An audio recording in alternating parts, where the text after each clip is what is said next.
of me.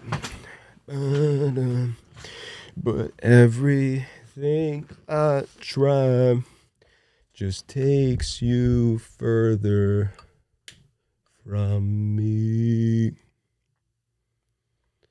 I don't know if I'm going to include this part in the video. I might just include it, and I'll explain why in a bit. Just lighting up the candles, guys. We're going to light candles every episode. Look how crazy that flame's going. That's crazy, man. Crazy flames, man. Crazy flames. All right, I think I'm just going to start. Hello. How do you start something new? That's a great question in and of itself. How does one start something new if by default, it being something new of nuance, you don't have any real compass or any real direction on how to do anything if it's new? And that's what this is. This is a new thing. It's a new concept. It's being posted on the Mentally Gone channel, but the name of the show is going to be its own thing. I think I might call it like Mind of Caley Lacerda, just because it makes it more personal. That's my name, by the way, Caley Lacerda. If you are new to the channel, hopefully this is a good volume. Hopefully the audio and everything is okay. It's been a while since I've sat down to do one of these formats. We've been doing more reaction videos because we started a reaction channel, which is taking off pretty incredibly. And we also started a dedicated gaming channel. So if you're looking for the continuation of a certain game or you're looking for more reactions, I would refer you to those channels because those are dedicated for that. And we don't plan on posting any more of that content on this channel moving forward. That's the whole reason why we started a new one. So this channel is going to be kind of just dedicated towards podcast shows, like this channel is called Mentally Gone Studios for a reason.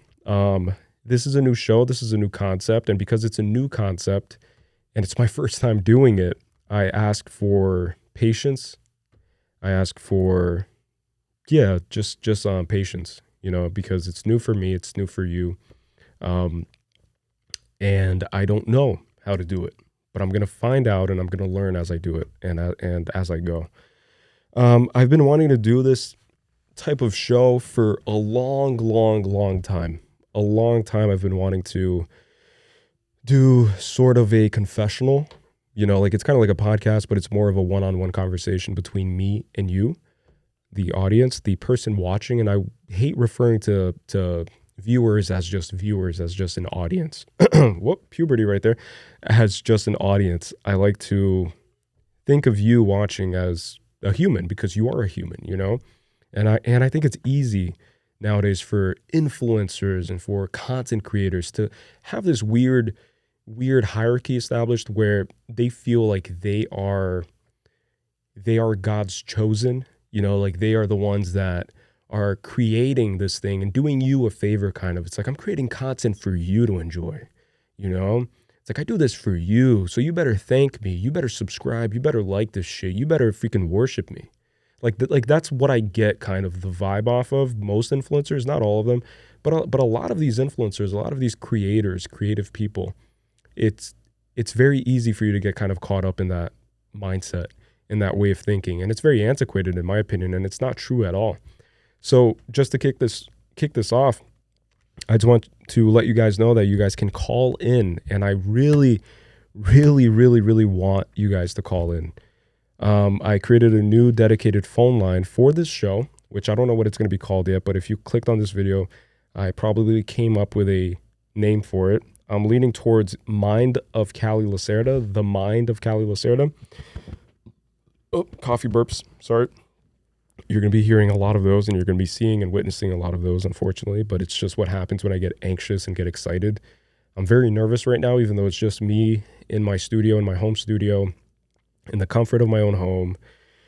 And yeah, I think that that's a good sign too. I think that being nervous for something or being nervous leading up to an event or leading up to an action, I think that it just shows that your soul is really resonating with what is to come because it's of utmost importance, for your personal development. And I think that everybody can apply that because growing up, I've had multiple instances where what I would avoid the most and be scared of the most was always the case, almost always the case. it was what I needed the most in order to develop, in order to grow, in order to evolve as a human being. And so this is one of those things. This is one of the biggest decisions that I have ever made for myself. And I just know that I had to do it today because today is October the 2nd as of this recording. It's my birthday month. I was born on Halloween. I was born on the 31st. And for whatever reason, I just knew that with the start of this new month, today's Monday, October 2nd, the first Monday of this month, I had to push myself and force myself to just sit down and talk.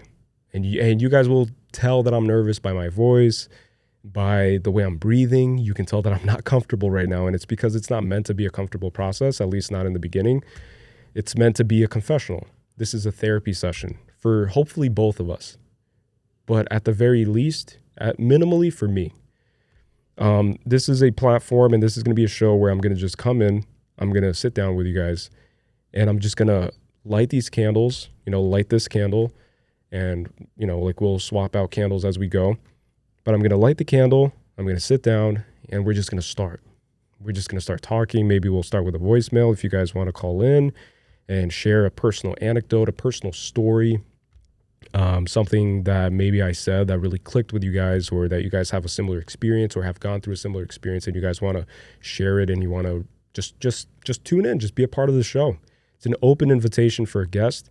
I won't be doing live guests anytime soon, but I will be playing your voicemail on this podcast and I will be listening and responding, obviously, and going through all that. So with that being said, if you guys want to call, the number for this show, for you to call directly onto the show and leave a voice message for me to play, will be 862-419-6997. That's 862-419-6997. And you will be seeing a lot of this black little $5 composition notebook that I found at Five Below. You'll be seeing it a lot because of what I'm about to explain, kind of. But essentially, this is Will. I'm so sorry, guys. I'm not going to edit. I'm not going to cut. This is just me. This is the first one, so it's going to be rough. It's going to be a rough cut, but I'm okay with that because there's no perfectionism when you want to start something and you want to start implementing a vision and you want to start moving the ball forward on anything you do in life. It's always going to be a rough start. It's always going to be rough. It's going to be cringe. I'm the one that has to edit this. I'm going to watch myself back. I'm going to be like, oh, fuck, dude. Like, why am I doing this? I'm not going to post this shit. But then I'll even during that stage, I'm already preemptively letting you guys know how it's going to go down. I'm going to resist posting this. But if you're watching this, know that I overcame multiple boundaries that derive ultimately from my childhood, and which is what we're going to be talking about today, actually. But before we get into any of that, I also want to let you guys know, and there's a little fly thing flying around. Hopefully it doesn't go inside of my mouth. That's what she said. What I want to preface everything before we even jump into this journey is a little backstory of what I've undergone in the past few months, if you will. A few months ago, I had absolutely no real conviction and no real belief system set in place when the topic was God. When anybody would talk about God with me, or anybody would try to get my position, what's your position? Well, what are your thoughts on God? What are your thoughts on religion? I would always say that I believed in a higher force, the universe, or whatever you want to call it, God, but I didn't really subscribe to any one religion. And that hasn't really changed in the aspect of subscribing to a particular religion, but my relationship with God has completely changed since then. And it's what I like to call a Kundalini spiritual awakening, right? So it's a Kundalini awakening, a spiritual awakening. And I'm not the only person, because I've come across a bunch of other people, thousands of people on the internet especially. So many people have kind of gone through this experience and are going through this experience. And that just reassures me that it's something about the collective consciousness. Everybody's kind of waking up. And I know that many of you are used to a podcast about conspiracy theories and about, Satanism and, like shedding awareness and shedding light on Satanism and music videos and Doja Cat and what did she do. But to say that this will not be a conspiracy theory podcast is also incorrect. I just think that this podcast will tackle the most important conspiracies, the most important things, illusions of life, if you will. And I'm already going to let you know and reassure you because, mind you, a few months ago, like I said, I wasn't really I wasn't convinced that there was a God.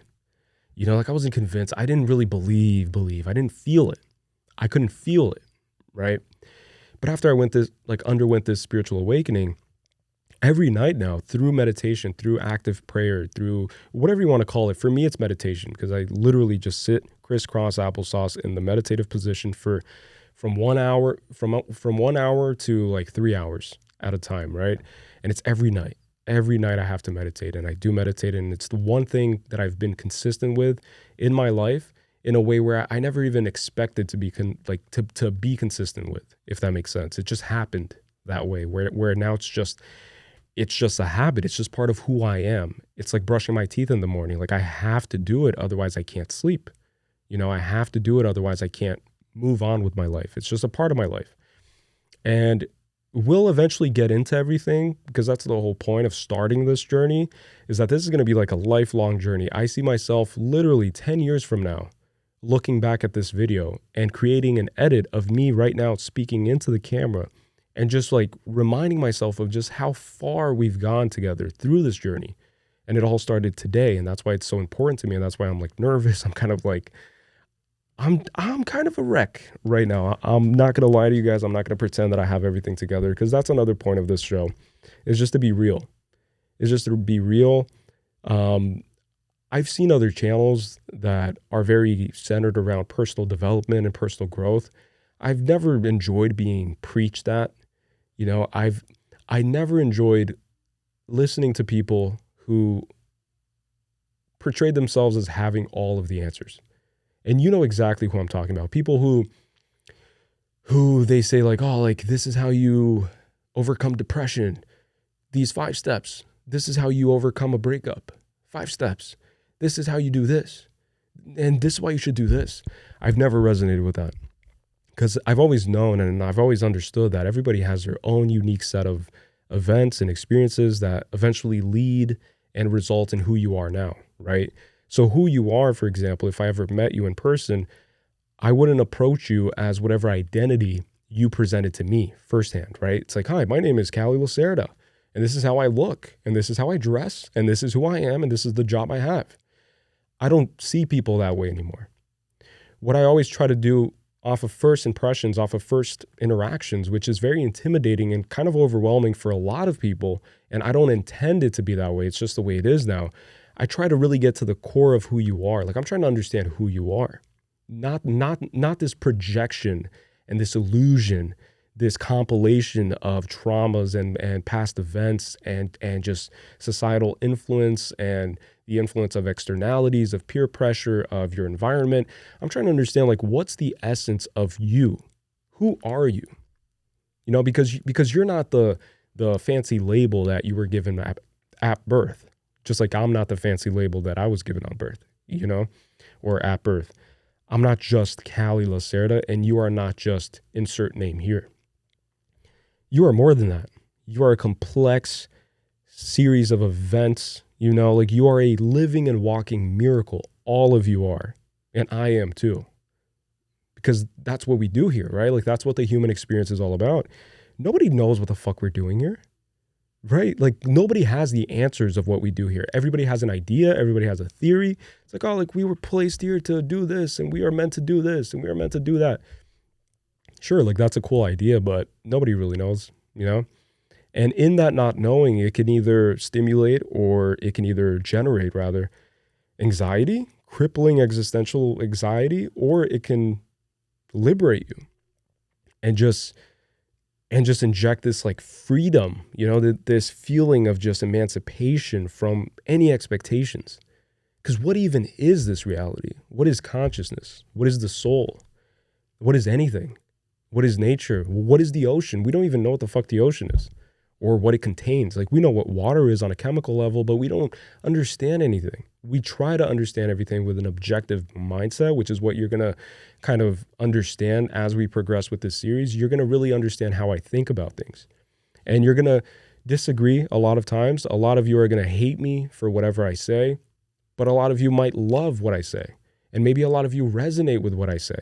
And maybe a lot of you believe in what I say, but you just always felt like you can't really take that stance and you can't really say those things out loud because of your environment and how you grew up and your particular friend group and what you believe you are now and who you are now. But yeah, like, that's all to say that you're in for a ride, I think. Like, a good ride, though. Either way, it's good. I honestly don't know if any of that made sense. Maybe it's just incoherent rambling, maybe. But there's a small possibility that it's not. And there's a small possibility that some of you guys understood what I just said. And that's what I'm going to bet on throughout this whole series. I'm just going to bet that there's at least one person out there who is listening, who is actually actively understanding what I'm saying and taking everything in, even if they don't really understand it. I think that the whole point is also to embrace things that don't necessarily align with your belief system. Being open-minded. I think being open-minded is a precursor for you to even get to God, which is ironic, right? Because most religions, for example, and here I go, first episode, 15 minutes in, I'm already tackling religion, right? I have nothing against religion. I think that religion is beautiful. It can be beautiful. It can produce beautiful fruits and results. But I do think that the ideological possession that comes with it, the dogmatism, the narrow-mindedness is actively working against the emancipation, the spiritual emancipation of every human being that is subscribing to that, or that is a victim of that influence and a victim of that manipulation, right? So that is kind of a conspiracy theory, and we'll get into it in a future episode. I'll present you facts, and I'll present you like things that I found through research. You know, you have the black pope, and you have the gray pope, and you have the white pope. You have a lot of just corruption when it comes to religion. And that's why I've never felt any gravitation towards it. I've never felt an inclination to follow any religion, even though I grew up in a very hyper-religious environment. Hyper-religious environment. You know, my whole family is Catholic. My whole family, you know, part of my family is Catholic and the other part is Christian. And the irony is that with these new ideas, I'll have a lot of people claiming that I am Satanist, or that what I'm promoting is demonic, or that, no, bro, like, there's only one true savior. There's only one true God. Read this, read that. Get right with God. If you're one of those people, then I kindly ask you to just leave, because this is not your platform. This is not your place. This is not your group. This is not your people. This is not your community.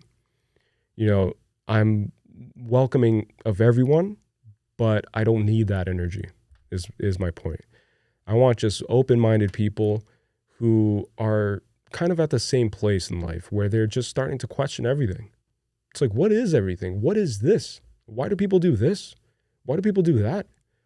And that's kind of what I want to do with this podcast. I just want to touch on things, you know, like, especially during my late night meditation sessions, I always come up with these crazy ideas, right? Crazy. And then I just began jotting them down, just writing them in my notebook.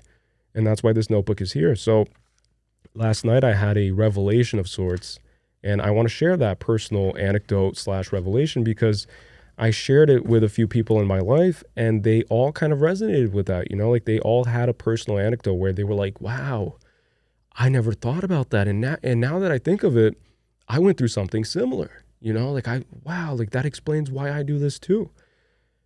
So that's what I want to do. I just want to kind of share and hope that someone out there resonates with it and plants a seed, maybe, that over time it'll grow. Or even if it doesn't click now, maybe someday it'll click, and then you're like, oh shit, like, that guy with the beard with the red sweatshirt, he said that one time, and I was like, but then now I went through this life experience and I'm like, damn, that makes sense. So yeah, it's gonna have a lot of these weird pauses, but I want to keep it as real as possible. And I don't want to make this seem like I'm trying to be better than any other creator on any platform, you know, by saying the things that I said about how most creators, they kind of present personal development as a cookie cutter, already kind of established route for each and every person, you know, like one solution fits all.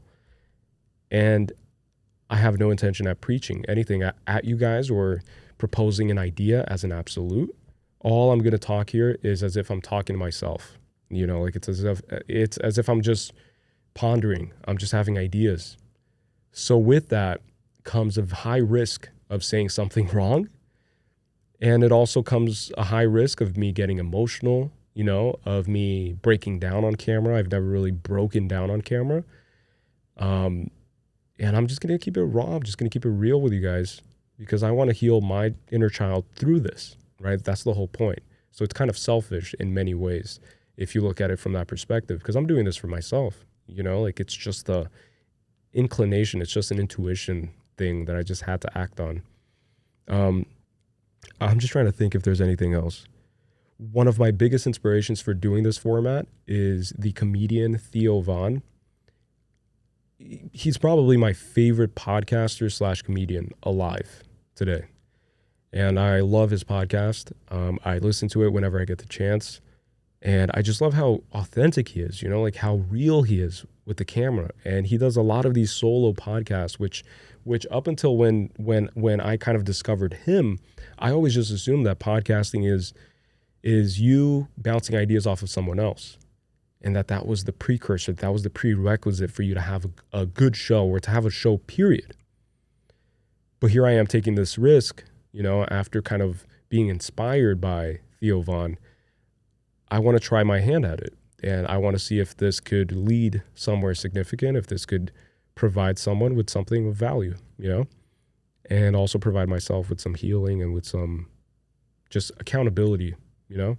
I just want to hold myself accountable for things, and I want to kind of use the world to test and measure my ideas and to kind of test and measure my person, my spirit, myself. And I want to evolve, you know. So this episode, I might say things, and then on the next episode, I might be like, oh, so I researched things deeper and I read this book and now I think differently, and now I think the opposite. So it's just going to be a long-term journey is my point.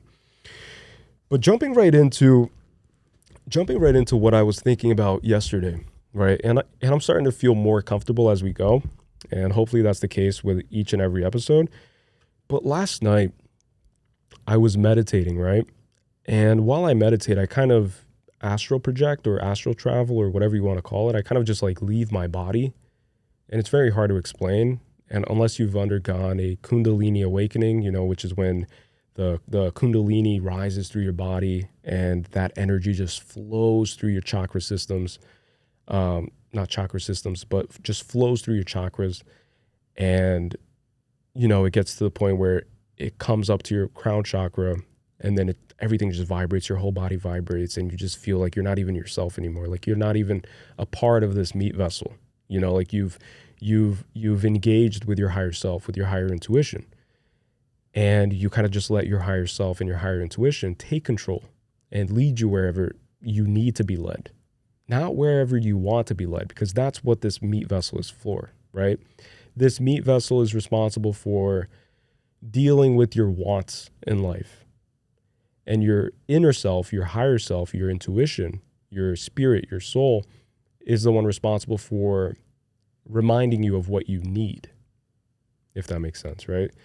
So anyways, so while I meditate, I've just been meditating for a long time, and I've just gotten to a point where after a few minutes or so, I'll start entering this stage, right? I'll be sitting, I'll be breathing, but I don't really feel my body anymore. Like I can see my body, and it might sound crazy to a lot of you, but that's essentially what happens. Like I just exit my body, and then I see myself laying in bed, or not laying in bed. I see myself sitting upright in bed, and I see my girlfriend laying next to me sleeping.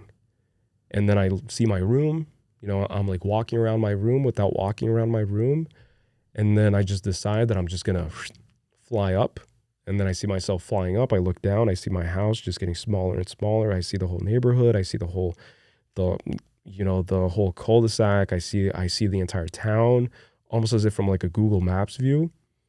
And then I just go somewhere. And then I talk with my spirit guides. I talk with my grandma, who passed away in 2015. And she became one of my biggest kind of guides in that spiritual aspect, in that spiritual realm. And I talk to her almost every night. And I meet her. I've met her after almost 10 years, and that was an insane moment in and of itself. I got to have my closure with her, on things that I regret not doing, because when she passed away, 2015, and I'm already starting to get emotional, and I'm just thinking in my head, like, am I going to cry on the first episode? Jesus. In 2015, she passed away, and I was traveling at the time, and I couldn't make it back. Like, I couldn't make it back for her funeral. So when I left, she was still alive, and she was undergoing chemotherapy. She had breast cancer, and she had already removed her breast, to try to kind of like, what the hell is the word I'm trying to remember? I'm sorry, guys. It's just that when I start getting emotional, it's hard for me to like balance out the rational part and the emotional part. But she was kind of trying to hold off the cancer as much as she could, right? Like, that's what the doctors were kind of recommending. So she underwent intense chemotherapy, and she removed her breast. But it just happened the way it happened. She was alive when I left, and then while I was on vacation, she passed away. And I couldn't make it back. I just couldn't. It's like things just didn't work that way. Like my mom didn't have the money at the time to just to make a change on the ticket, and there was no available ticket. I just couldn't make it. I couldn't. And I had to live with that, because she was my best friend. It's like she was genuinely my best friend. And I couldn't make it to my best friend's funeral. So in many ways, I couldn't even say my goodbyes, It's like the last goodbye that I gave her, the last goodbye that I gave her was just not knowing that would be the last goodbye. And so once I kind of broke through the spiritual ceiling, right? Because up until that point, up until recently, I was just super focused on just the things of this world, the physical things of this world, money, like scaling your business, becoming successful, having money, having stability. All those things are still important. But the irony is that ever since I've let go of those things, my life has taken off in such a dramatic way. Like, everything I'm working on now just works. And it's ironic because it wasn't working the way I wanted it to work when I was so fixated and focused on making it work, right? I like, that's all that mattered for me in my life at the time. I remember, for example, the videos that you guys see so far up until this point on this channel, I edited every single one, right? I did all the editing. I had to teach myself how to edit. I had to teach myself how to use editing softwares. I had to teach myself how to do everything. Export, figure out the perfect settings, export settings, bit rate. I didn't know any of that shit. And I just forced myself to learn. Like, I've just always been this person, I've just always been this person where if I have an internet connection, I can figure something out. Like, I could build a house if I have a YouTube, if I have YouTube available. Like, I could figure it out for myself and probably do a good job at it.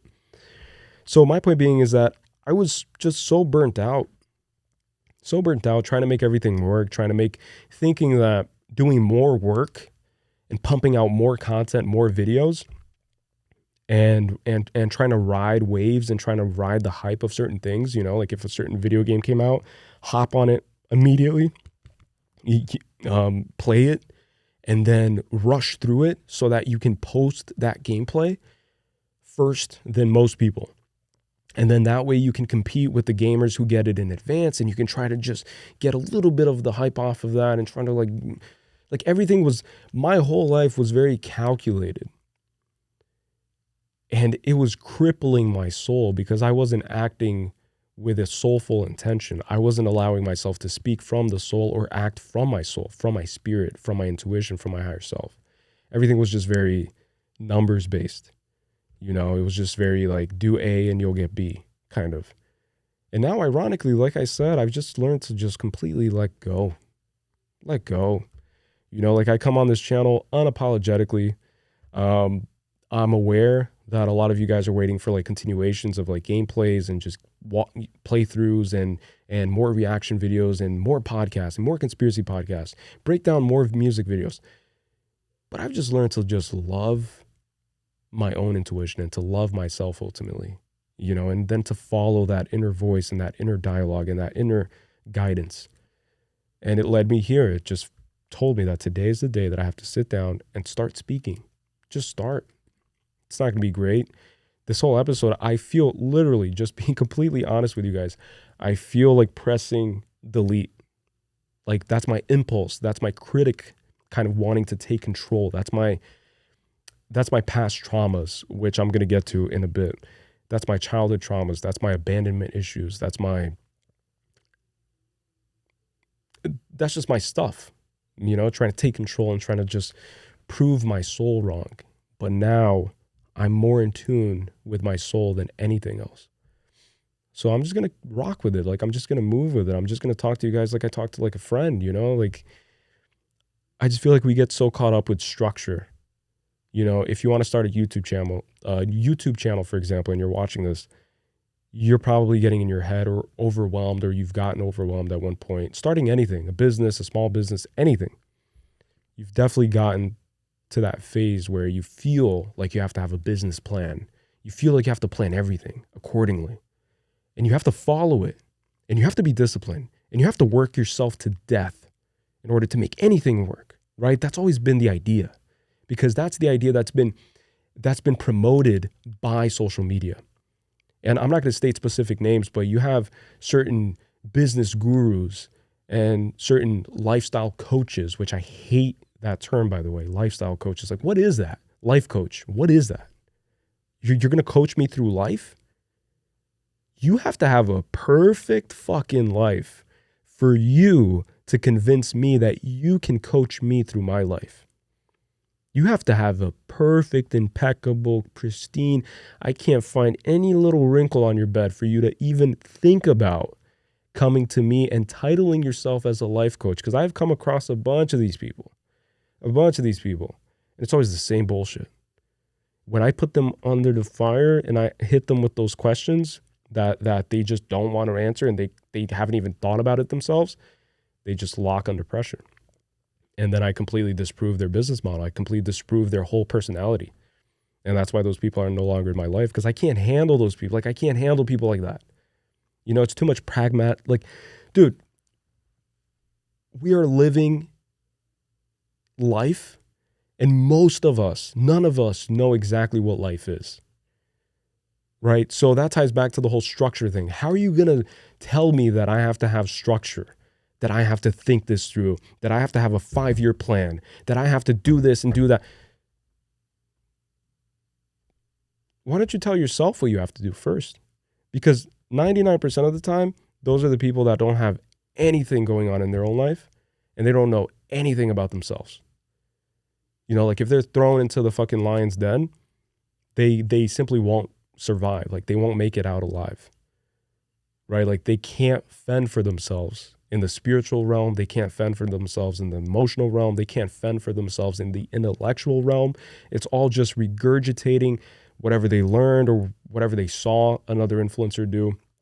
And then they just try to emulate that and just try to be the same exact thing versus just taking things from here and there, from different religions, from different influencers, from different intellectuals, teachers, spiritual teachers, guidance, gods, and then kind of just making your own concoction and your own kind of life cocktail, which is what I've been able to do for myself. And that's why now is the time for me to sit down and kind of like pour you a little bit of that and then offer you that drink. And then if you want to try it, if you want to taste it, if you want to just like see what it tastes like, that's fine. But if you don't want to either, like that's completely fine as well. Like I'm not going to hold that over you at all. Right. So like that's the whole vibe that I kind of want to set. And a lot of this episode is going to be just like setting the tone for what I plan on doing, just because it's the first one. And I know that it'll already like turn a lot of people off, but just know that it's going to get better. I hope. See, like I can't even tell you that. Like I can't reassure you if it's going to get better. It might just be a freaking train wreck. It might be a freaking car crash, from beginning to end. But all right, so I want to talk to you guys a little bit about the idea of creativity without even reading off of this shit. That's just how I want to operate. I just want to talk to you guys like human beings. Like I would talk to my friends in school. I wouldn't have things prepared in order to have a conversation with a friend. Like I never do that. I still don't do that. I've never done that. Where it's like, I'm gonna approach my best friend, but I have to make sure that I have all my outlines ready. No, fuck that. I'm here to just talk to you guys, even if it doesn't make any sense, even if you click off. I don't care. I'm just here for whoever wants to stick it through and whoever wants to be a part of it. But I started meditating on the idea of art class last night and how all of us kind of had a similar experience with art class. Like when we would go into like the laboratory or go into the art classroom rather, and the art teacher would usually tell us like, okay, so today we're going to make a turkey cutout using our hands, right, for Thanksgiving. Or today we're going to make this animal using glue, liquid glue, and macaroni pieces, right, like dry pasta pieces. And so I'm going to ask you guys to bring in liquid glue, tell your parents that you need liquid glue and you need macaroni. And then every kid would bring it inside of a little bag and you would go, everybody straight, single filed line, boys and girls walk into the classroom. You're assigned your seats, boys here, girls here, or you sit here, you sit there. And then the teacher, right, would tell you and show you a finished piece, a finished concept of what this art is supposed to look like, right? So if we're making a giraffe, let's say a giraffe outline using liquid glue and macaroni pieces. So you're going to essentially draw the giraffe with the glue, and then you're just going to put the macaroni on top of it. And then you're going to maybe color in some trees with some crayons and do all that. But the teacher would always show you exactly what you had to create, right? And I promise this will make sense. But what I started really thinking about was, isn't it crazy how art classes are, in theory, supposed to teach kids creativity, right? But then you can kind of pose that philosophical question, like, can you teach someone creativity, or is creativity innate? That's something for you to decide for yourself, I guess. For me, it's a little bit of both, for sure, right? Like there are people who are born with natural talent and natural skills, and then they are taught how to draw and they are taught techniques, like drawing techniques. I don't think anyone's born being able to draw or paint like Leonardo da Vinci. I don't think anyone is. And I don't even think he was. I think that he, went under the mentorship of many masters until he himself became a master. But he always had that thing inside of him that was creative. It's that creative spirit, that essence. So I think that some people don't have too much of that essence, but I think everybody is capable of creation. I think that everybody is a creative person by default. If you create anything, if you create a mess, in the kitchen while you're making food, that in and of itself is a creative manifestation, is an artistic manifestation. You might not view it so, but all of life is, right? Like a bee pollinating a flower, or a bird resting on a branch. All of that is a artistic manifestation of nature and of life, of God, right? Which we'll get further into as we go. But I just found it super interesting how all my life, every single art class, it was always the case where they would tell you or kind of package it in a way where it was creating this illusion that, hey, like you are coming here to be creative. You're coming here to strengthen your creative spirit, your creative essence, your creative muscles, right? Like you're here to be creative, to think outside of the box, to just like create with your intuition and stuff, right? But then almost always you would walk into the classroom and the freaking teacher already had a pre-made final result of what every single student had to replicate. That's the key word here, replicate, right? Think about it. You would go into this classroom that is designed to make you a more free-thinking spirit, right? To enhance your creative intentions and to enhance your creativity, period. But then you were still kind of placed in the box. Like you still had to kind of like play by the rules of the schooling system, right? Which is super outdated, by the way. It's super antiquated.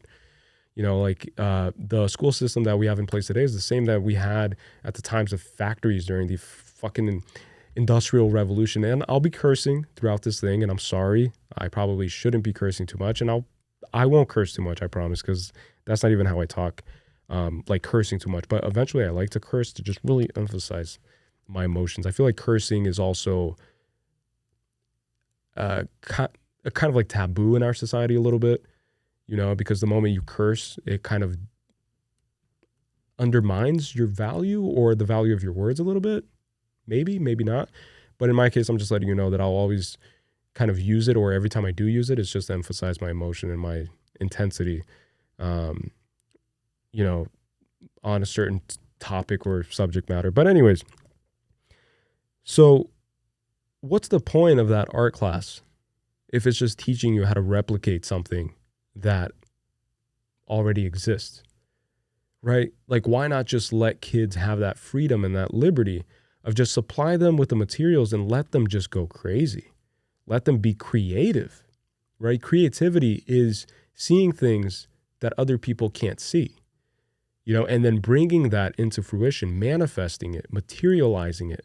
It's having a vision that some people may not see it, or if they do see it, maybe they're not courageous enough to actually implement that and actually put it into action.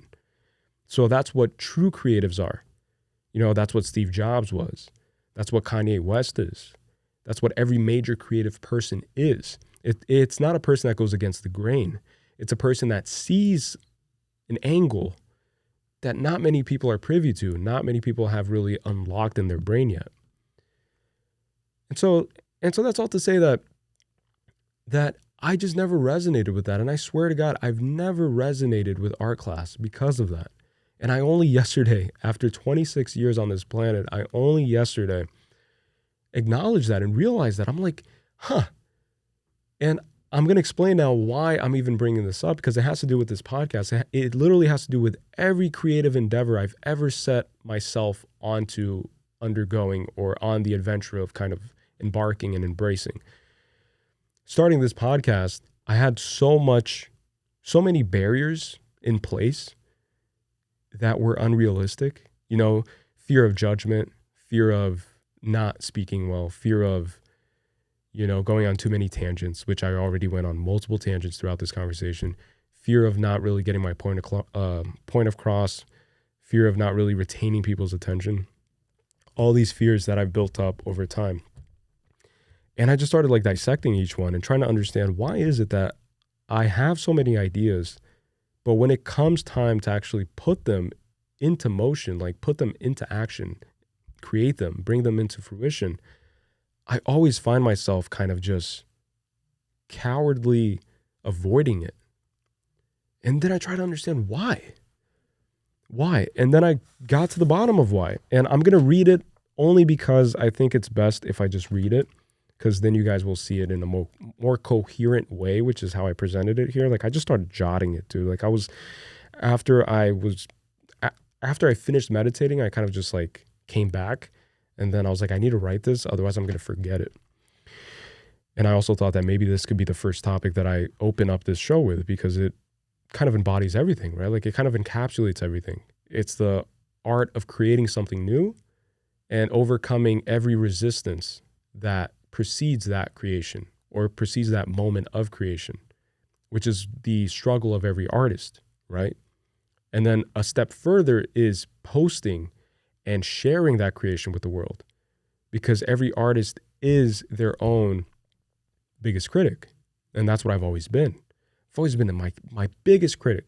Anything I create, it could be a podcast episode, it could be a drawing I make, It could be a clothing design that I make.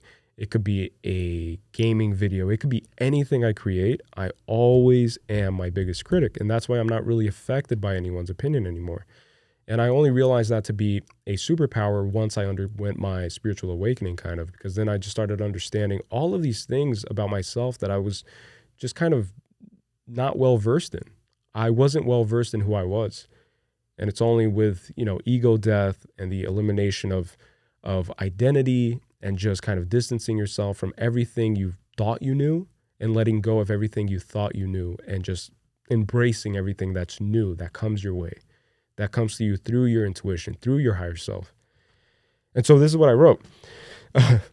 Hopefully this is okay so far. I'm enjoying it, so I'm going to keep doing it regardless if you guys resonate or not. But if you do resonate, then welcome, man. Or ma'am. Man or ma'am. This is going to be a fun ride. I could feel it. Okay, so let's read it. Read to the class, Callie. Okay, so I wrote here, right? I am an artist at heart.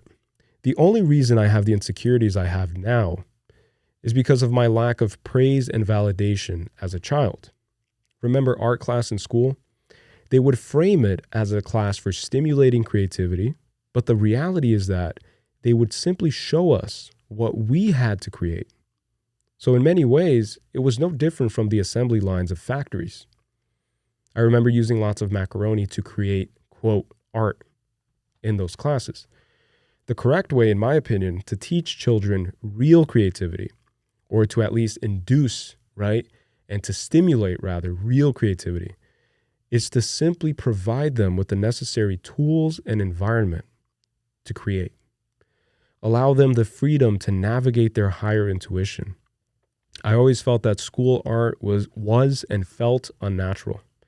I also always felt overlooked and undervalued, fearful that my creative expression wasn't good enough for this world. Today, I'll have plenty of those creative ideas, but I'll still suffer at the intersection of ideation, creation, and manifestation.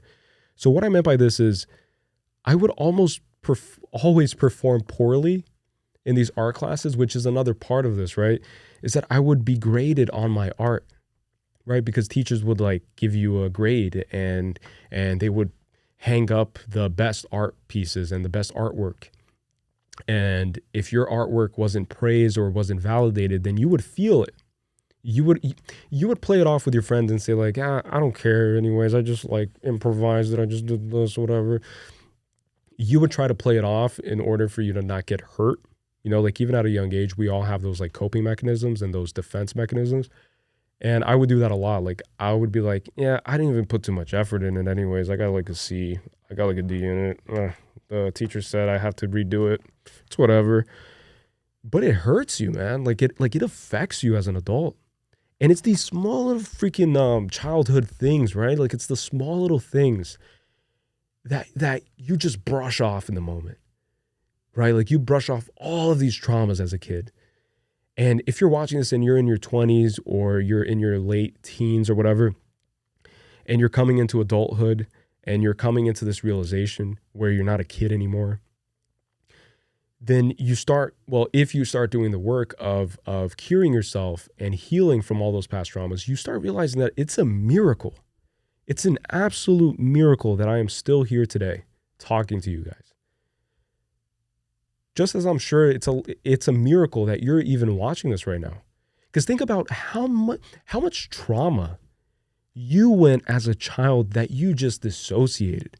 You just put it in the back burner. You just kind of said I'm just going to drive, stare forward, press the freaking accelerator, no brake pads, and just keep on keeping on, don't look back, don't look in the rear view mirror, ignore the monsters under the bed. Just do your best to just, that didn't happen. That didn't happen, right? That didn't happen, right? Inner child, that didn't happen. And then, and you just keep going. Not realizing that once you become an adult, that is literally what cripples you for the rest of your life. These small, insignificant things at the time that when left unattended to, it just gets piled on, right? So all of these things just get piled on. And then you come into adulthood and you have all of these new responsibilities of bills, and you have to, marry someone, and you have to have kids, and you have to find a job, build a career, focus on your career, become somebody, be somebody. That's what society tells you. Be somebody, just be somebody. Start breaking language down, which is something I've also I began doing that with my spiritual awakening. I started questioning everything. And I still question everything. Every single day, you can ask my girlfriend, every single day, I question everything that I would always take for granted. If I'm walking with my dog, I start staring at the trees. I pluck leaves and I start staring at all of the freaking designs on the leaf and how perfectly symmetrical everything is. I start staring at the clouds. I've started staring directly at the sun, because as a kid, your parents and your teachers and every authority figure would tell you, don't look at the sun. You're going to go blind, right? That's what they all would tell you. But let me ask you this. How many people do you know have gone blind from staring at the sun? From staring at the sun? How many people? I don't know anybody that went blind staring at the sun. Do you? So why the fuck do they tell us to not do these things? It's like, that's what spiritual awakening is. It's not anything that you've really been exposed to as a child, or at least I haven't been exposed to spiritualism as a child. I've always been exposed to pragmatic religious indoctrination. You got to go to church every Sunday. You got to dress up nice. You got to, do your catechism. I think that's what it's called. Your communion, right? You have to receive the body of Christ. And you have to do all that. And you have to pray, and you have to be this, and you can't say this, and you can't say God's name in vain, and you can't. A lot of restrictions, right? It's like, why, for example, this is a brand new thought, by the way, right? Because we're just freeballing here, like we're just friends, right? Why the hell, literally, ironically, why the hell is religion, right? This vehicle, this beautiful thing, by the way, has beautiful qualities, but also has terrifyingly monstrous traits attached to it. Especially with the whole, the priests and pastors, taking advantage of children and being moved around, and that kind of being just tucked under the rug and people not really talking about it as much. But religion is good and bad, right? But my thing is, why in the hell do they present this vehicle, right, that's supposed to bring you closer to God, closer to a spiritual emancipation, right, closer to the divine, establishing a direct connection with the divine, speaking with God, praying to God, right, the creator, the one responsible for everything you see around you? Why is it that this vehicle that's designed or, has this purpose of connecting you with that, why is it so riddled with restrictions? Why are there so many restrictions on what you can't do? Who died and made you king? Who gave you this? Where does this come from? Nobody asks these questions. People just say, oh, it comes from the Bible. It comes from this book. And the writers of this book received messages. But even when you go to that, you'll see that a lot of the writers of the Bible, for example, they would receive these prophetic messages through dreams, through visions, through experiences, real life experiences. And they would jot those things down. And then over time, you have to also acknowledge the fact that over time, so many civilizations, right? So many cultures, so many societies, so many rulers, so many dictators, they edited the shit out of that book.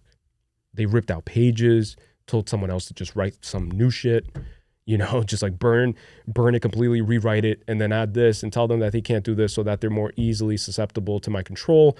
And that way I can manipulate them better.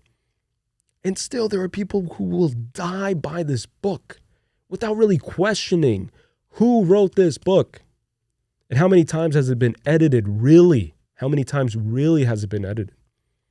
And the fact that you just are so brainwashed, and by you, I mean like most people, like most religious people, and not all of them. I know some cool religious people, and I consider myself one of those, right? Because ironically, people will easily try to crucify me. But the irony is that look what I carry with myself every single day, which I've never really spoke about because I don't think it's my place to really, I don't think there's a reason to speak about it because, again, I don't want to impose it on anybody.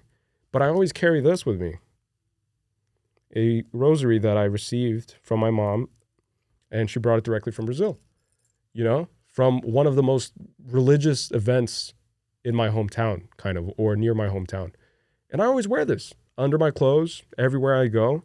I have Christ with me, I have Jesus with me. But still, I can tell you straight up that I'm not a Christian. I'm not a Catholic. I'm not a Buddhist. I'm all of it. All of the things that I feel bring me value, bring me some form of bring me closer to God. Excuse me. Bring me closer to this divine source, to this being of light, to this, whatever brings me closer to it, then I'm putting it in my cart, in my metaphorical cart. Like, I'm filling my cart up with things that actually resonate with my soul on a deep, fundamental level. And it's through doing this that I even was able to come in contact with God, with the God of my own understanding, with the God that I perceive, that I understand, basing off of my individual experiences, basing off of the series of events that I've undergone as a child. So for you, whatever religious person is watching this, for you to tell me how I should establish a relationship with God, you have to get right with yourself, because what you're doing is projecting insecurities.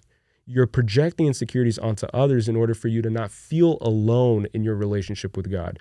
And the fact that you feel alone and you feel this need to just dictate, right? And just shove these ideals down people's throats and tell them that this is the only right way. It's because you are deathly afraid of what you don't understand. And you haven't established a firm connection with God, because I can tell. Because people who actually establish a firm connection with God, they don't feel this need to pull out a book, whatever religious book it is, whatever religion, and just read stuff verbatim and just tell you, because the Lord said, what do you feel? What experience have you undergone that'll make me relate to what you're saying? Prove to me that you're someone worth listening to. Show me your scars, show me your pains, show me your insecurities.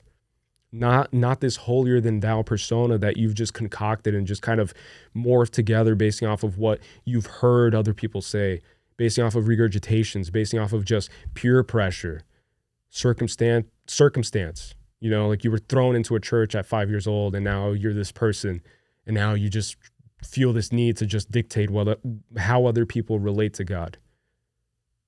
With all due respect, fuck you, dude. Fuck you. And I'm staring you directly in the eye and telling you that. Fuck you. Because that's not how it works. It's not how it works. And that's what I want to do with this podcast. I want to show you guys that you can go from being someone like me, someone who was agnostic, right? Not necessarily atheistic. I was an atheist back in high school when I was younger, and I didn't even really dedicate any energy to really deciding what I was. You know what I'm saying? I was just kind of like, it's cool to kind of just be against the grain and just be like, yeah, God's not real. But once I started becoming an adult and started really questioning everything, I became more agnostic, because I always felt that there was something more. I just never really had a clean channel, a clean communication established with that thing, with this higher power, with my higher self. I never had that established because I never put the work. I never put the work into curing myself, into doing into dealing with my shadow, with my dark side. Because every person has a light side and they have a dark side. And no, this is not demonic. If it's demonic, then you yourself are a demon, right? Because everybody has, just like we are shown in cartoons, everybody has an angel on one shoulder and they have a devil on the other shoulder. And that's literally what consciousness is. That's literally, in my opinion, again, I'm not going to impose this on anybody. This is my belief system, is that the purpose of life is to essentially graduate from this little purgatory that we're in. But purgatory has a negative connotation because it kind of gives the impression that you're in limbo, that you did something wrong and that's why you're in limbo. right? Like that's why you can't really go anywhere and you feel stuck, you know, like it just has like all of these negative connotations attached to it. But I can reassure you, based off of my own personal experience, that you're supposed to graduate. I think everybody has that right. Like everybody has the opportunity to graduate spiritually and to just really just kind of go through a metamorphosis. You know, everybody's really just a caterpillar and everybody becomes a caterpillar. Like everybody, some people stay a caterpillar their whole life. Some people never even realize that they are a caterpillar and that they have this opportunity to really go through this transformative process and then become a butterfly and then fly as high as their hearts want. You know, like many people go through their entire lives without even realizing that. And I was one of these people, you know? And I think that what happened in 2020, you know, with the whole pandemic thing, with the lockdowns and everything that happened, I feel like that was a catalyst for me and for many people. And that's why we are going through this phase now where, just like I said earlier, there are so many similar, like people with similar mindsets and people who believe the same thing I believe in right now and the same things that I'm speaking on right now. Like there are other people who are also coming to the same conclusions. It's that I think that with the shutdown and with being forced to really sit with yourself for months, I was about to say weeks, for months, for years, right? It was a year. It was well over a year before it even started feeling like, okay, it's over. And I feel like going through that was so necessary for this world. And obviously, a lot of people died, right? I have people who died. I know people who died. I'm not saying it was a good thing. But again, I'm speaking on this law of duality, on this law of polarity, of twos, right? Everything has its opposite. And so it was a horrible thing, killed so many people lost their jobs, their businesses, tragic. But maybe that's what we needed. Think about it, to wake up. You know, like maybe you need that punch in the face. Maybe you do need to lose a family member like I lost. Maybe you do need to lose a friend like I lost. Maybe you do need that to wake the fuck up, you know? And more importantly, and the most important thing for me that I needed without even knowing that I needed it was just to spend time alone. You know, just really dedicate my energy towards introspection, whether I wanted to or not. And from the period of 2020 up until 2022, like late 2022, no, early 2023, because it's been not that long since I've kind of changed and underwent my metamorphosis, if you will. And I'm still evolving, obviously. I'm never going to stop evolving. I'm not saying that I'm that I'm a finished human, that I'm a done product. I don't think anybody ever becomes that. But my point is, during that process is when I went through my most deepest and darkest moments, you know, like thought processes. You know, I was severely depressed. And my girlfriend, Gabriella, she can tell you about it, you know, severely depressed, suicidal, tried a few times, failed, which is ironic, right? Because it just showed that I just wasn't really ready to go through with that. Like it wasn't my destiny, you know, but I tried. I would dream about it, like daydream about it, view it as this thing that's like, oh, I can't wait for the sweet release to just be done with this because I can't take it anymore, you know? I went through all of that. And it just led me to a point where one day, which I'll eventually get into in more detail, I think not this episode because we're already at like 1 hour, so I'm just going to keep it kind of like short because it's the first one, so it's just like a little introduction. But until one day I just broke down completely, broke down in a way that I've never broken down before, you know? I think I just had an episode where I was not in control anymore. Like my whole body was just freaking out and I was just freaking out and I just literally just had a breakdown. And this breakdown ended with me on the floor in the fetal position. Something I've never done before. You know, like I've never cracked that hard. I've never gotten to that level of just sadness, of just disappointment with myself and with life, but it took that happening for me to crack and for me to completely let go of whatever identity I had constructed for myself up until that point. Because up until that point, I had an identity. I thought I was this person. I thought I was this guy. I thought that maybe life, like that's all there is to life. And that was part of my depression, is that I wasn't seeing any significant change, any movement around me. I was frustrated. Everything I was trying to do, just like I said earlier, everything I was trying to work on, everything I was pushing to work and hoping would work, just wasn't getting anywhere. Why? Because my soul wasn't a part of my reality, of my life. It wasn't being involved in it. All that I was using was my brain, my rational brain, what I've been taught by society to use always. Don't trust your heart. Don't be emotional. Be logical. Be reasonable, man. Come on, be reasonable. You really believe this? It's like these are the things that you just hear your whole life. Like you ask a question and then people with that patronizing essence, like that patronizing way will just respond to like, are you stupid? Like, duh, that's why it is the way it is. So all of society, friends, teachers, authority figures, parents, without even realizing it, they just kind of just bury you inside of this little box, inside of this little coffin before you're even dead, before you even pass on, And most of us go about our lives thinking that we're alive, not realizing, not taking a second to look around and realize, holy shit, I'm inside of this box. I've been inside of this box my whole life. I've been inside of this box.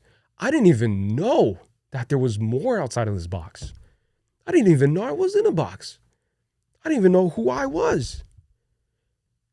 Because I thought I knew who I was, but who I was didn't even know that he was inside of this box.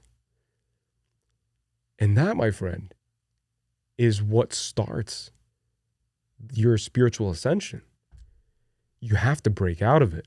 And sometimes, and I've heard anecdotes, like I've tried connecting with other like-minded people on the internet, and just to make sure that I wasn't going crazy at the time, because you always kind of need that reassurance just to make sure, that you're not the only person that's going through this and that there's nothing wrong with you.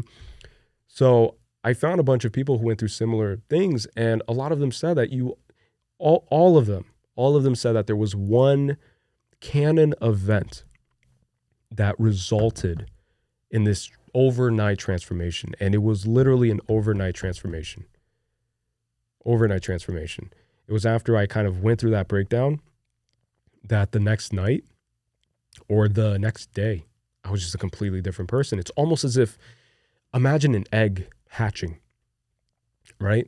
My whole life, I was just the egg, thinking that I had to be an egg my whole life, knowing that one day this egg would grow rotten and it would expire, and that's what death was.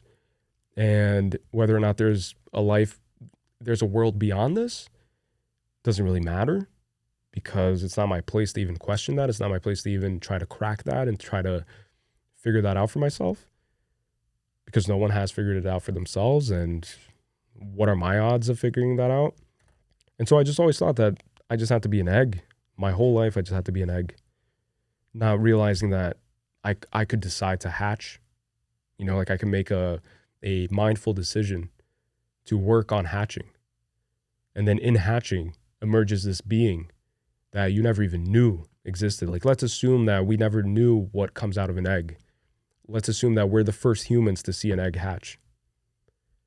Imagine your reaction. Put yourself in the shoes of the early hunters and gatherers, the early farmers, the first farmer to ever witness that. To see this thing, that comes from this animal, and then realizing, oh, that's where that animal comes from, or that's what comes out of this thing, and then cracking it and then trying to eat it. It's such a trip, man, because then you start realizing that all of history is just a series of human beings. Some of them, most of them, a lot of them, surprisingly, a lot of them, not much smarter than you and I, just basically fucking around to find out whatever they needed to find out, or fucking around and finding out things that they didn't even want to find out. You know what I'm saying? It's like, it's just people just being like, what if we eat this thing? Nah, we can't eat that because John died. You know, like he died yesterday eating that. So we're going to write it down here. Don't eat poison ivy. And we're going to call it poison ivy. We're going to call it, you know what I'm saying? It's just a series of just discoveries and just pushing limits, pushing boundaries, questioning pre-existing standards. That's what philosophy is all about. The Greeks, right? And going even further back, you have Hermes Trismegistus, you know, who later became Thoth in the ancient Egyptian mythology. You know, like you have all of these ancient Egyptian gods. You have the Tao Te Ching, you know, and I never know how to say it properly. So some people call it the Tao Te Ching. I like to call it more the Tao. So you have the Tao, you have Hinduism, you know, like you have all of these religions and all of these belief systems that kind of emerged and developed in different parts of the world at roughly the same time, some of them earlier, some of them later, but they all share these core elements, which we're going to get into eventually. But my point is, when did we decide that we're just going to follow a book, that we're just going to be super, super, super knowledgeable on scripture and just completely neglect experience, right? Like, when did we just decide that? Because the whole advancement of society is predicated on questioning everything. That's how we've evolved to the point that we've evolved. That's how we have all of these systems in place. Universities, right? Started with just, I don't know, Socrates, just having lectures, just talking to people, not even writing shit down. Think about that. And then Plato was one of his students, you know, was one of his prodigies, I guess, that he took under his wings. And then he was the one that started like just, you know, trying to document everything that was happening or that had happened up until that point. And all of the many lessons that Socrates was instilling in the youth. And he was even killed for corrupting the youth, right? He was taken out by the powers that be, you know, that by the powers that are in place.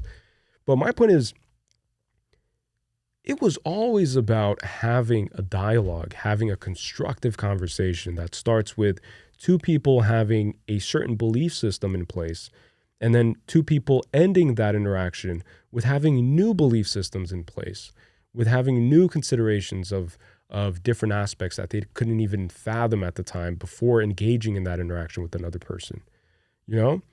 But nowadays, what I see most of is just people trying to just impose their belief systems onto others instead of just receiving other people as they are and having them receive you as you are.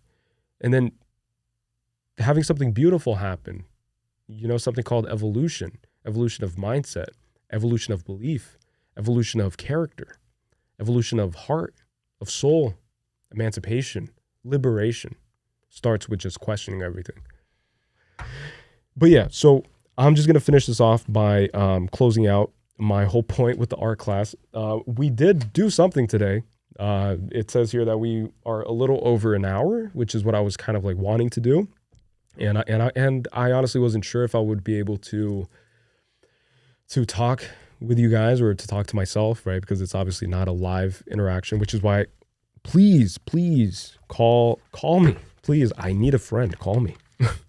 862-419-6997. That's 862-419-6997. And yes, I chose a phone number that had 69 in it because I am literally 12 years old. Okay. So just continuing, right? Also, doesn't help my cause that when I did create something beautiful on more specifically like on Mother's Day and Father's Day, I didn't really have one to take the art to.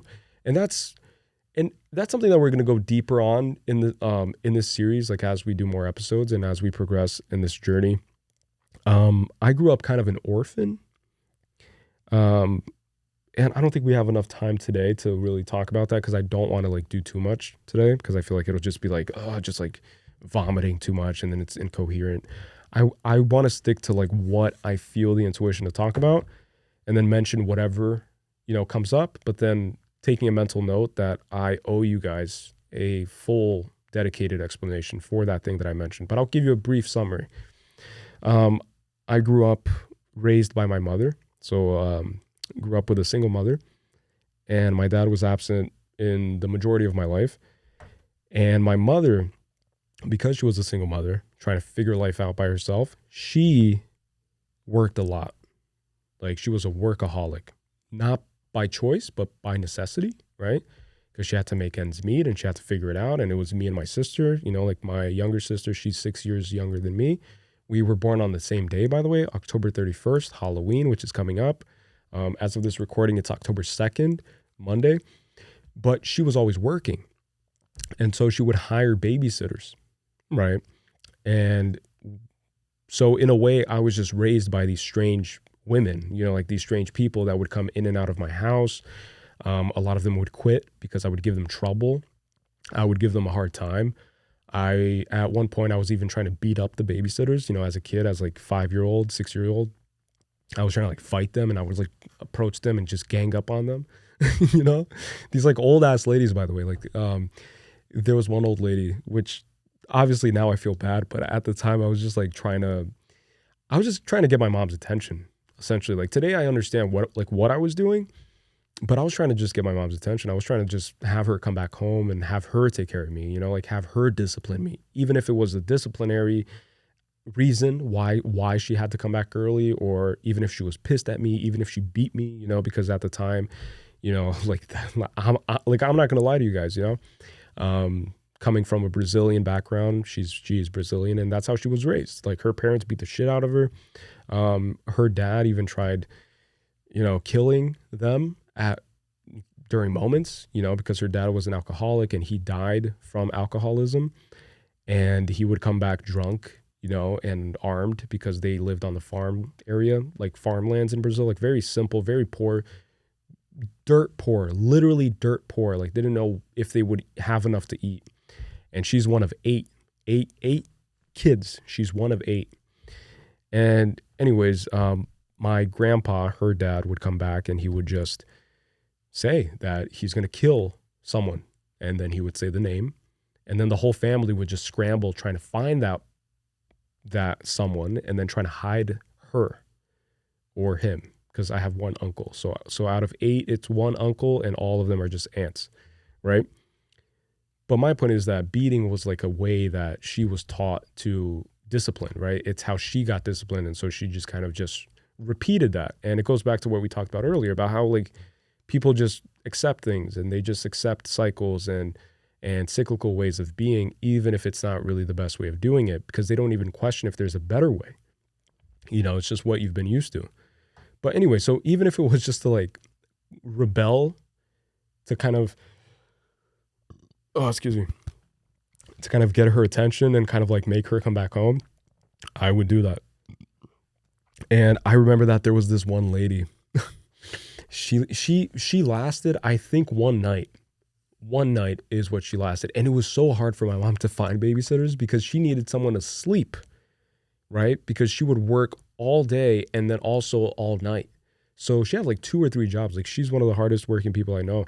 But it was so hard to find babysitters, like finding people who didn't really have responsibilities outside for themselves and their personal lives, that they would be willing for money to like sleep at this person's house and watch their kids. It wasn't easy to come across. And so this one, I just didn't like her. Like I thought she was kind of like bitchy, and she was really annoying, and she was kind of like not letting me do certain things. And so I was like, all right, I'm gonna fuck shit up. And I was taking karate lessons at the time, I think at school. And I was just like testing it out on her, like, come on, lady, let's go, and I made her cry. Like she was sobbing, hysterically crying. She called my mom crying hysterically, saying that she can't stay here anymore and that she's going to leave right now. And then my mom had to calm her down, and my mom had to leave her job, come running, and then handle it with me. And I'm sure I got a really good beating that day, and that's one of the reasons why I still remember it. But even that part I have to kind of like meditate on and kind of like revisit, because I dissociate a lot, because of my childhood. But I promised I wouldn't get into it, but that's the nature of the mind of Caley Lacerda. That's what you're getting yourself into. There's no structure. I just go where my intuition goes. I'm speaking directly from my soul with you guys. And I need you to really understand that statement. It's like it's not a rational person speaking. It's like it's literally my essence is speaking to you guys. It's the first episode and I'm already disclosing all of these things. It's like, I don't care. I don't care because that's what I want to do. I want to disclose these things because there are people, again, who may find value in something. But even if it's just entertainment, but all that to say that my sister and I, we grew up orphaned, right? We had a mom who was present, but she wasn't present because she was always working. And so she would never make it to any of the parent stuff at school. And she was rarely ever home, and we rarely even spent time with her, right? So in a lot of ways, what I'm trying to get to with all this is that I would come home on like Mother's Day and Father's Day with like presents and like art stuff that I created in school and just a bunch of stuff in my little folder. And I wouldn't really have anyone to really show that to, and not to say what I just mentioned, right? My parents wouldn't show up at school during these days and during these events. Even like parent-teacher conferences, like it was almost unheard of. It's like, nah, she can't make it because she's working. And that's what I had to tell them. So I would see all of my friends having their mom and their dad coming through and embracing them after in assembly in the auditorium, like the parents were all sitting there. And I just never had that. Like I could never look out into the audience and see a familiar face. And I'm getting emotional now just thinking about it because I've never really said that statement out loud. But that just goes back to what I said earlier. It's like these small things that as a child, you try to play it off with your friends, because my friends, not in a malicious way or with any malicious intent, they would just ask like, hey, like, where's your mom? Like, where's your dad? Is he here? And I would just brush it off, because I was just trying to bury those emotions. I was trying to just dissociate. I was trying to just like create my own little reality in my head so that I didn't have to feel the emotions, and just kind of just make a fool out of myself for expressing those emotions in the moment. So I would kind of just compartmentalize them, tuck them inside of like a folder in the back, in the deepest recesses of my mind, of my subconscious, and just like forget about it. So in those moments, I would just say like, yeah, nah, she couldn't make it because she's working, whatever, But I wouldn't I would never let anybody know how I truly felt about almost anything growing up. It would just always be because I was always just taught by my mom, who is the most powerful and just the strongest woman I've ever encountered, period. And that I probably will ever encounter. And I just learned it from her, like you have to sometimes you just have to take a deep breath and just pretend that everything's okay. Because you have to be strong for someone else. You have to be strong for your kids. You have to be strong for yourself, because you're trying to make things work alone as a single mother. Like you're trying to make things, you're trying to make ends meet. And we moved around so much, like an unhealthy amount. Because I really remember that whenever I would finally feel like I was fitting in, I was getting comfortable in a place, I would just be yanked out of it. Like switching schools, switching states, switching cities, switching countries eventually.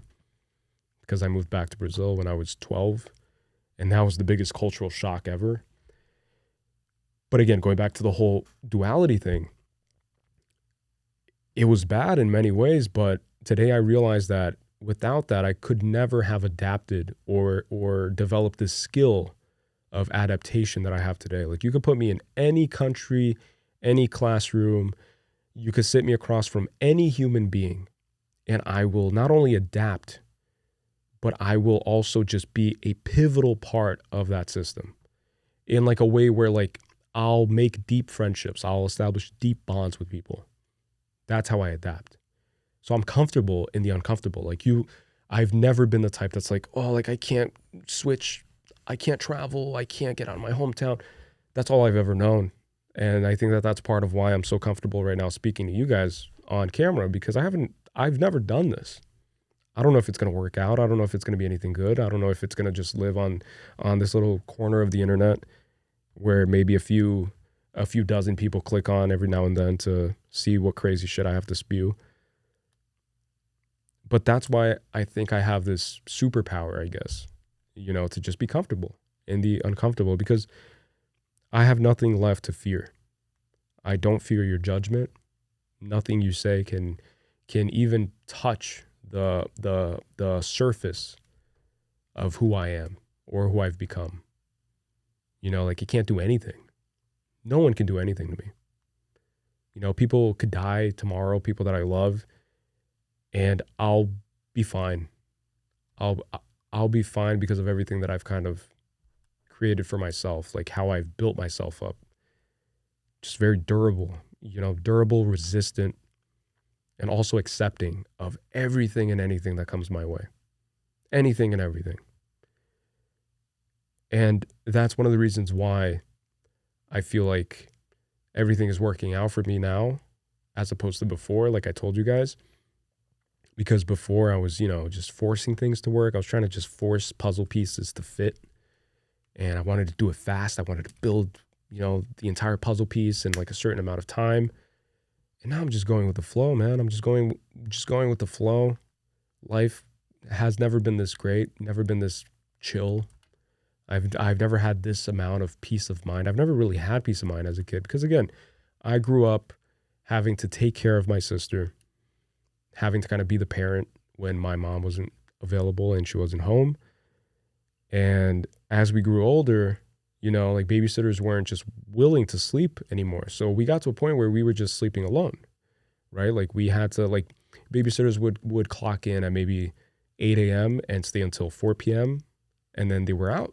They were gone, so we would have to maybe figure out food, definitely figure out homework, figure out laundry, figure out the time of the school bus that's going to be passing by, make sure my sister, who's just a child, a baby, make sure she's okay, raise her, like me being 6, 10 years old, 12, 15, 18, raising her myself, like 80% of the time, and then the other 20% my mom takes control, But yeah, it's wild to think about, but I'm also just so grateful for my life experience. And it just all ties full circle to my opening statement about how I just don't accept living on the superficial plane of existence with people anymore. So if I meet you in person, you best believe that I'm going to hit you with some hard-hitting questions that'll force you to really dig deep within yourself to give me a response. And based off of your response, I'll be able to tell if you've done the work, like if you're real, if you're fake, if you're going to stand the test of time, if you're going to stand the pressure, of life. And I could tell now. And I can also tell you that up until a year ago, I was one of the people that would crumble at anything, like any instance, at any inconvenience, I would crumble because I was the most depressed. So that's one of the reasons why I was so suicidal. I was so it was horrible. It was literally the worst moment of my life. And it's ironic because it was a precursor for the best moment of my life, which was when I came into who I am. I stepped into who I was always destined to be. Which this is going to sound cocky to many of you, but I was always meant to shine. And that's why I had so much darkness. Because it's the law of opposites. It's the law of twos, right? It's the polarity. It's a hermetic law. Highly recommend checking out the Kybalion. People call it Kybalion. I call it Kabbalion, maybe. I like to call it Kabbalion. But it's a hermetic philosophy. It's not satanic, by the way. It's not the devil's work. It's just a philosophy. It's a system of laws, 7 laws more specifically, that govern everything and that are kind of irrefutable, really, because you can't really test against it. And if you start analyzing everything in nature, you'll see these laws in everything. But anyways, like one of them is the law of polarity. And it's only now that I realize that that's why I went through such a dark, dark phase of my life. It was so that I can understand and realize the full potential of my light, you know? So I think that what I'll close out with this particular one, well, I just have to finish this part real quick. I'm sorry, guys. Hopefully this is enjoyable for someone. And I know I'm apologizing so much, but again, it's just the first time. And I'll get better at it. Like next episode, I'm obviously not going to do a whole introduction about what this show is about. Who am I? I'm just going to like sit down, turn on the candles, and just start yapping, you know, start talking to you guys. So just finishing off, right? Okay. So also doesn't help my cause that when I did create something beautiful on Mother's Day and Father's Day, I didn't have one to take the art home to. Over time, I would put less and less effort into my expressions of love for others, expecting and assuming neglect and disappointments. So this was very, very prevalent and obvious to me in my adulthood, where I went through a long period of time kind of avoiding relationships and kind of avoiding dating anyone, you know, like finding a partner, finding a perfect girlfriend, you know, because to me, I had set all these super unrealistically high standards and expectations for who this perfect person would be. But also, more so, I would have this extensive list of reasons why that person doesn't exist. And again, it's just predicated on my experiences, on my childhood, on my development, on my coming up, right? It's just that I knew that it was like, it can't possibly exist. Unconditional love that can give you validation, that can be present for you, that can be there when you need it. What a foreign concept, right? That if you call on them, they'll usher in and they'll help heal and they'll help you cope and they'll help you, you know, understand and just recuperate and just recover. That was such a foreign concept for me because of what I just said, you know. It's just, I never got that really from parents. So, you know, this idea that I would find it in the stranger, you know, and I had such a cynical way of looking at that too, is like, these people are probably only interested in me because of what's going on in my life or because of what I'm, or because of what I'm building. Because at the time I was building a gym, you know, prior to the whole pandemic thing. I was on my path towards building a commercial gym with 2 other partners. And it was supposed to be something big. Like it was like a legitimate business. It was 10,000 square feet. Well, a little over 10,000 square feet. It was a low cost, high volume gym, just like Planet Fitness kind of, you know. It's like you pay $10, $20 and you have access to the whole facility. And it was like based off of volume, you know, like that's how it worked. That's how the numbers worked out. But anyways, so I was on my path towards that, and my life was very centered around just business-minded stuff, self-development, self-help. And I just convinced myself that if any girl was interested in me at that time, because I was also documenting it and showing off, you know, on Instagram, because it's the ego commanding my life at the time. I was showing off. I was kind of like overcompensating for what I lacked as a man, you know, like of what I lacked as a person, as a human being. And by man, I mean like my integrity and my connection with myself, like my understanding of who I truly was. I was overcompensating because I was neglecting that. I was neglecting that process, that arduous process, that uncomfortable process of sitting with yourself in order to really truly understand who you are. I just brushed that aside and I just said, all right, I'm just going to overcompensate. I'm just going to focus on building a business, because then I will attract all of the necessary things. I will attract millions. I will be rich. I will attract beautiful women. I will be able to choose and pick, and I will, you know. And I then realized over time, obviously, that that's completely unfounded. It's completely wrong. It really is wrong. Like, you're never going to find the right people.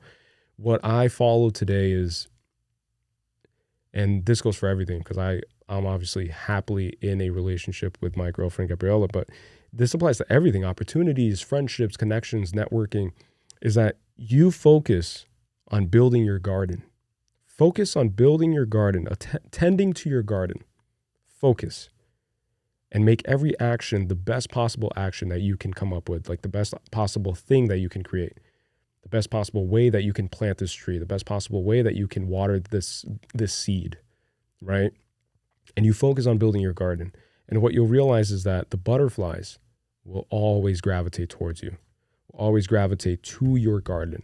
And that's the saying, build it and they will come.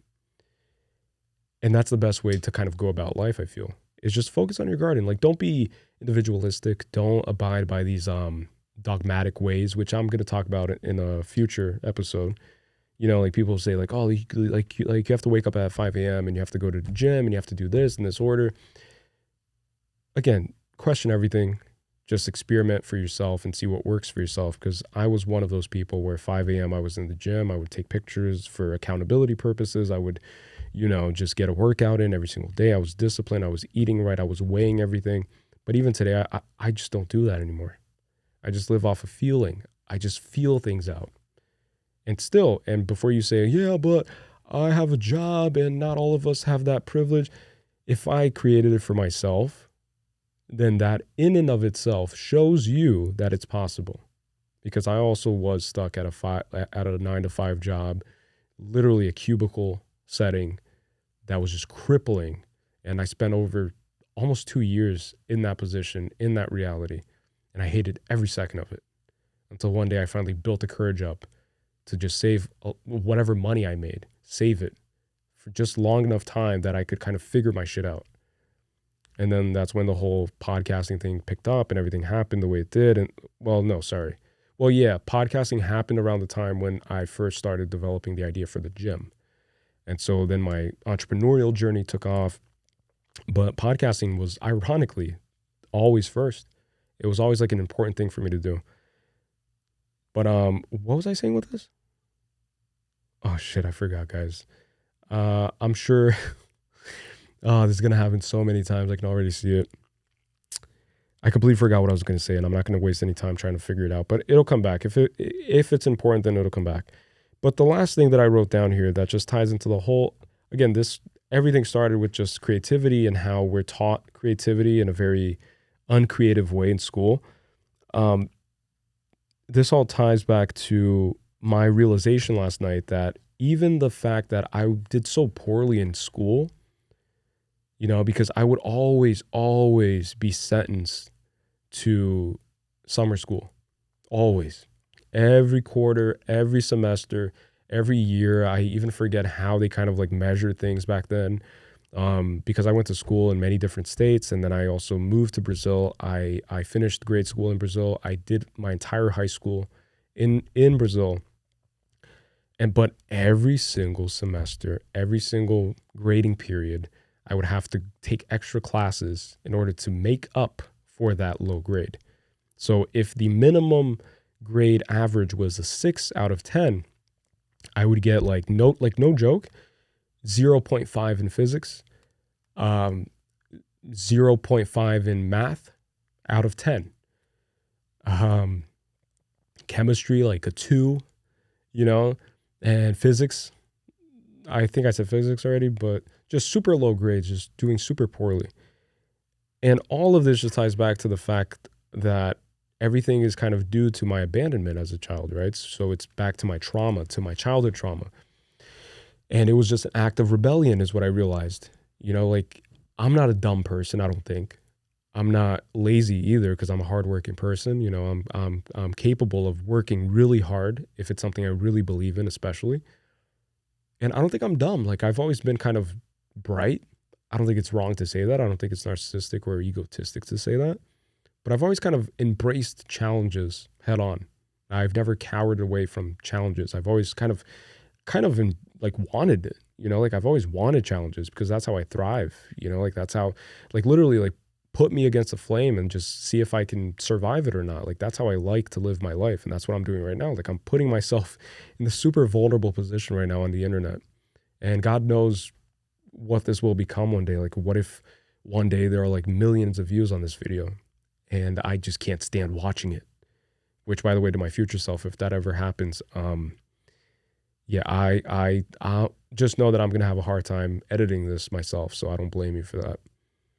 But yeah, like even getting poor grades in school, that was an act of rebellion because I wanted to get my mom's attention. I wanted to get my dad's attention because my dad lives in Brazil. And then later in life, during my high school period especially, I started just reconstructing my ties with my dad. And today I hold no resentment. I harbor no regret.